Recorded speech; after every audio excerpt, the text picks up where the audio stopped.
இதுதான் இன்றைய சமையல்.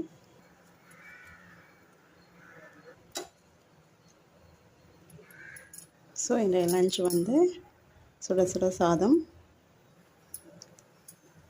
சேப்பங்கிழங்கு போட்ட மோர் குழம்பு. குழம்ப லேசாக மூடணும், ஃபுல்லாக மூடினீங்கன்னா நீர்த்து சொட்டும். பருப்பு ரசம்,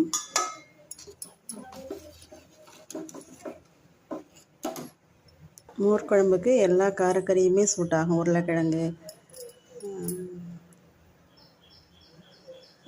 கத்திரிக்காய் அதெல்லாம் செய்யலாம்.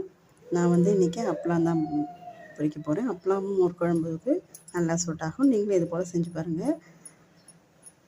முறையாக பார்க்குறவங்க சப்ஸ்கிரைப் பண்ணுங்கள்.